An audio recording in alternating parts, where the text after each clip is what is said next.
Welcome back to another edition of Fly Tying with Jim Misiura. Today I'm going to tie another of William Sturgis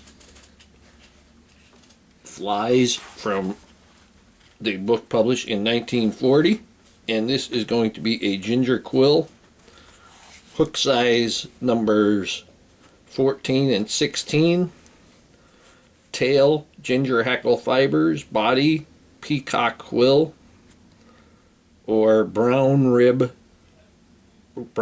hackle stem. Wing, light gray starling or duck upright, and hackle ginger. The hook that I have in the vise, I'm going to use the Hemingway's number 14 H123, and these have the micro barb on them. I'm going to use Hemingway's 8/0 thread in black. We're going to put a base of thread down and come back halfway. And yes, this is my homemade bobbin. If you want to make your own bobbin, you can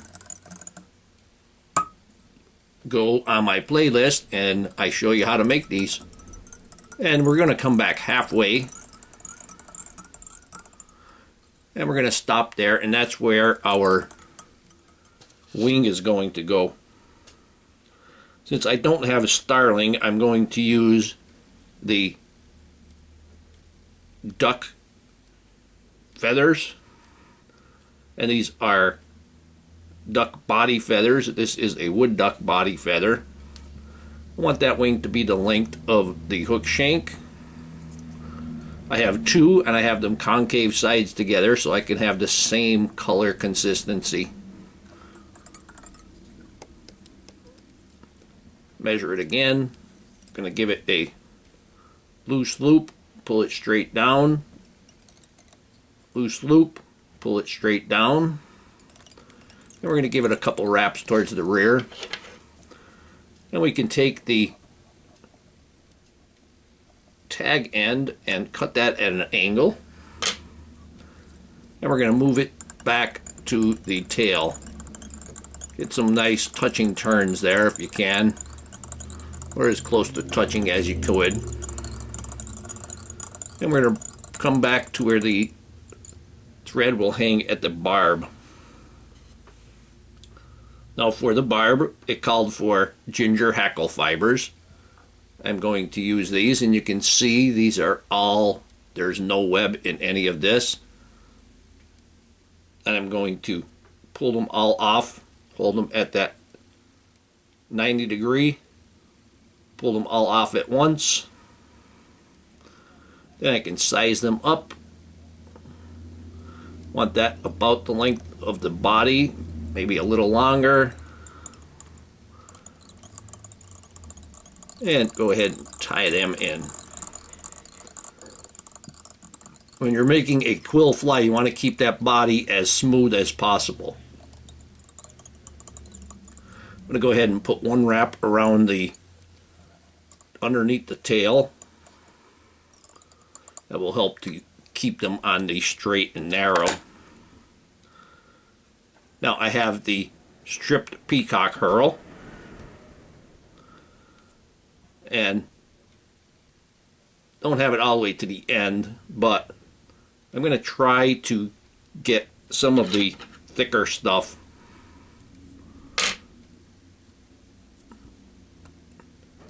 I'm going to go ahead and tie this in. I'm going to make that tag up to the, going to put that tag up to the wing feather where I tapered it.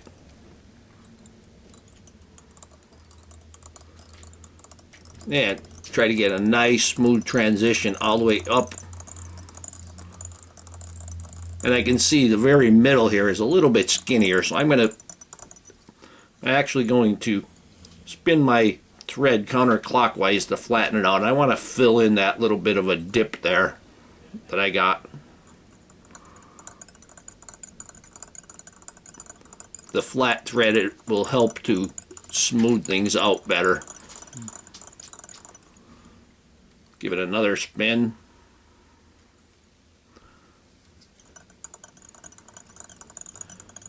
And we're going to bring our thread up to the wing. I'm going to lift my wing, and I'm going to wrap directly in front of it to stand them up. Yep, want to get them up a little bit more even, if we can.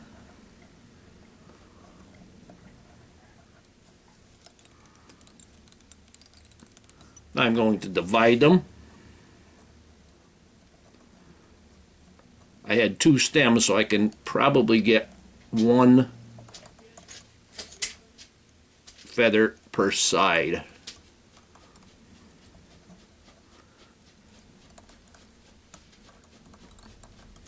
I'm going to go ahead and put a wrap around the wing itself. I'm going to hold it and put a wrap around the wing.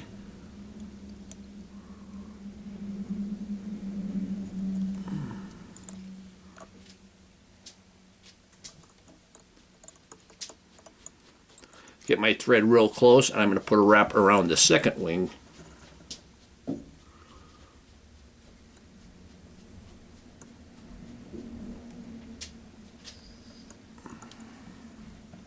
Just 1 or 2 wraps is all you're going to need. Then you have a nice divided wing there. And if you have to, I got a couple of strays there. You can come in there with your scissors and get rid of those strays.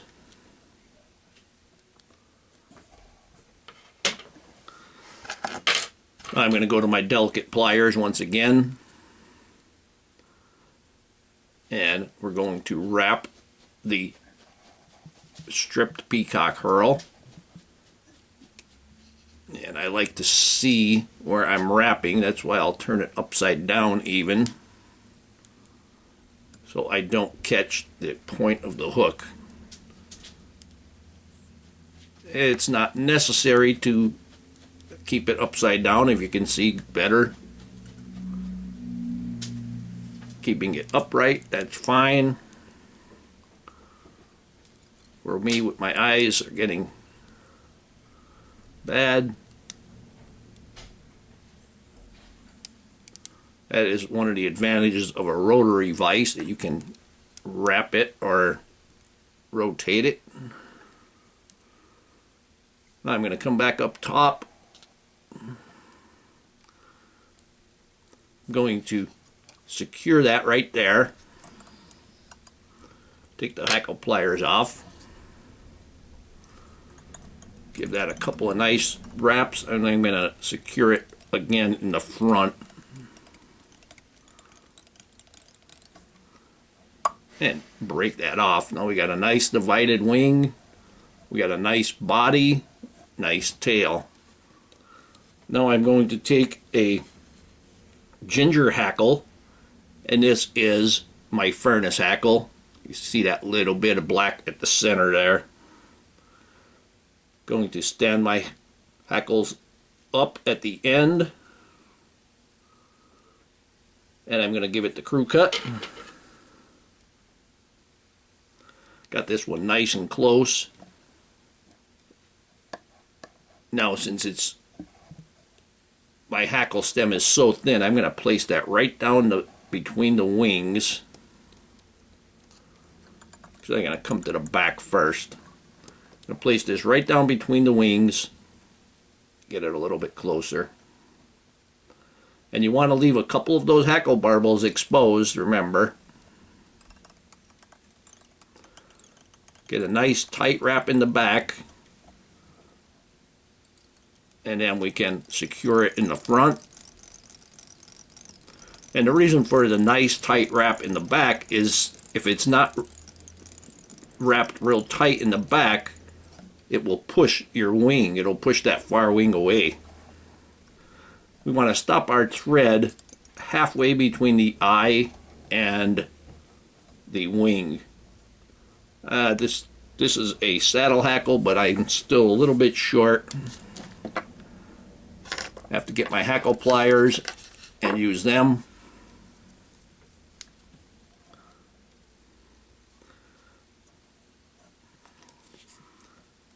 Since this is a soft wing, I put a little moisture on there to kind of control them.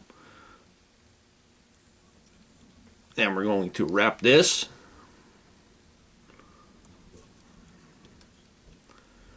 You see, I didn't get it quite back far enough. I didn't get that exposed quite enough, the crew cut, and it went off to the back there. So now I'm stuck with a couple fibers going off to the back.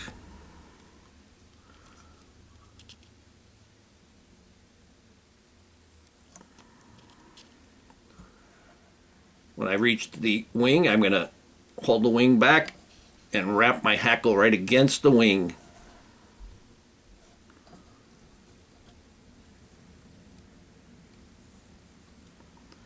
Put a few wraps in front. When I reach the thread, I'm going to tie this off. Actually leaving the hackle pliers on. I can hold that at that 90-degree point better with the hackle plier on. Now I can take it off, and I'm going to wrap in front. Get it nice and tight to that.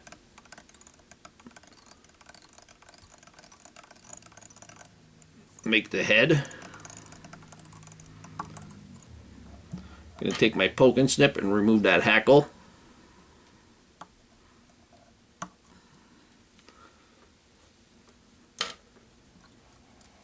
Now I think I got a couple of them going forward, just one or two, so I'm going to use my half hitch tool.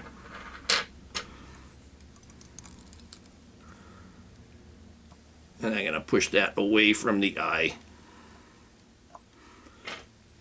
Just one is enough on that one. Take my whip finish.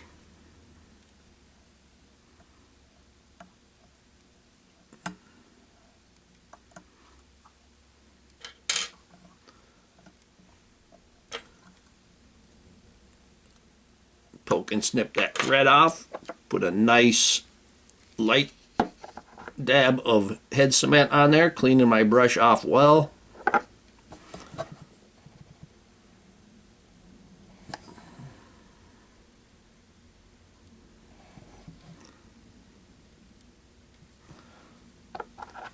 And here we have a Sturgis ginger quill.